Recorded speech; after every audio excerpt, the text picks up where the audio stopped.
when I don't have anything that I have to think about, where does my mind go? Where does your mind go? You know, is it, if only I could do this? You know, fill in the blank. You know, then I can relax, then I can have peace, then I can be content.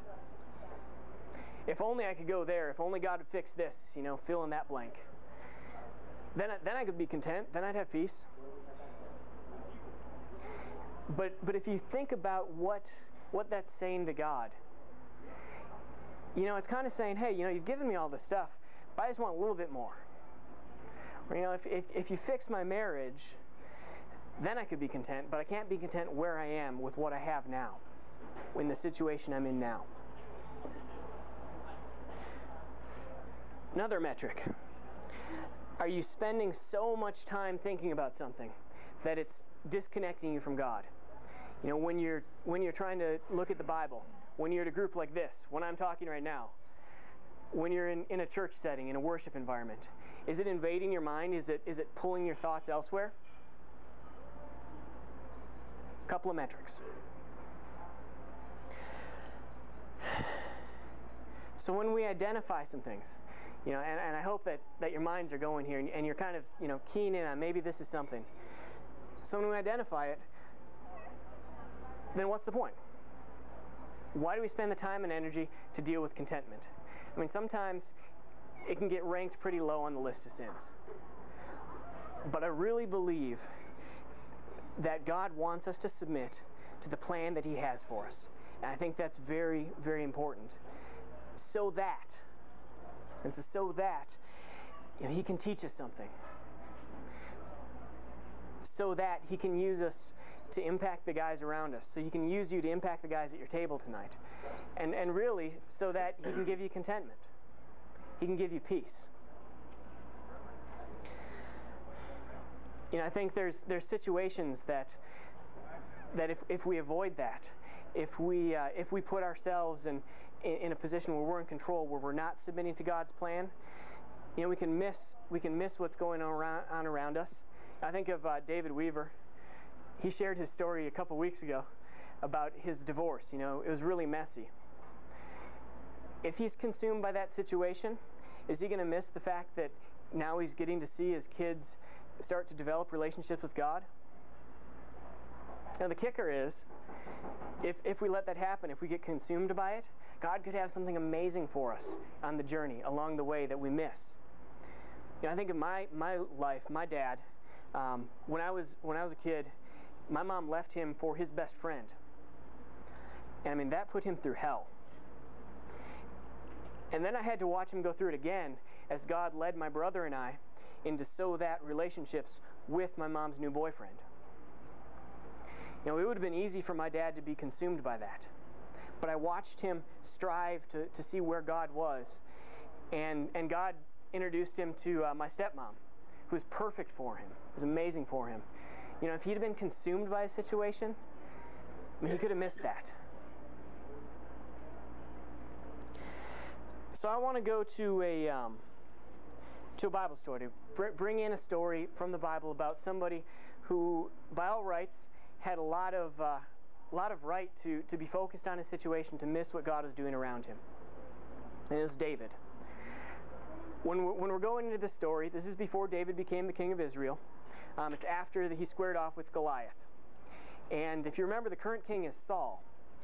And Saul is very jealous of David because God has said that David is going to be the next king. And God has placed His blessing on David, and so David is this great warrior, and all the people, he's very popular. And so Saul's pretty jealous of that. And so he's hunting him. So this is out of 1 Samuel 24. After Saul returned from pursuing the Philistines, he was told, "David is in the desert of En-Gedi." So Saul took 3,000 chosen men from all Israel and set out to look for David and his men near the crags of the wild goats. A side note, awesome names in this passage. Awesome places. He came to the sheep pens along the way. A cave was there, and Saul went in to relieve himself. David and his men were far back in the cave. And the men said, "This is the day the Lord spoke of when He said to you, 'I will give your enemy into your hands for you to deal with as you wish.'" Then David crept up unnoticed and he cut off a corner of Saul's robe. And afterward, David was conscience-stricken for even having cut off a corner of Saul of his robe. And he said to his men, "The Lord forbid that I should do such a thing against my master, the Lord's anointed, or lift my hand against him, for he's the anointed of the Lord." And with these words, David rebuked his men and didn't allow them to attack Saul. And Saul left the cave and went on his way. So let's look at the situation. David's living in caves. He's hiding out on the run, and he's living in a cave that Saul sees as a good place to go take a dump. And he's looking at Saul and saying, "Man, this guy's living in a palace. And what's God's promise to me? That someday that palace is going to be mine." And if I'm David, I'm thinking, if only I could get out of this cave, if only I could get into that palace, and here's an easy way to do it. But you see what David's reaction was. He realized and he recognized that God had a plan for him. And he was willing to submit to that plan, even though it cost him this and this and this. And he was so willing to submit to it that 2 years down the road, or a couple years down the road, he has the same opportunity. He sneaks up to Saul at night, and again, he doesn't kill him. So what do we take away from this? What do I see in this? When I look at David, when I look at his life, I see, like I said, somebody who is totally willing to submit. But I think, in the back of my mind, I'm saying, David already knows he's going to be king. He already knows eventually he's going to get the palace, right? He trusts God for that, so it's easy for him. When it comes to contentment, one of the things I realize is that I already do know a little bit about God's plan for me here too. I look at the scriptures, and what do I see?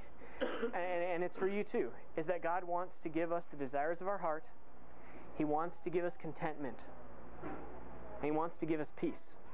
No matter what situation we're in, no matter where He's put us. And so that kind of leads us to the same choice that David had. Now we can submit to God's plan for our lives where we are, with what He's given us, or not.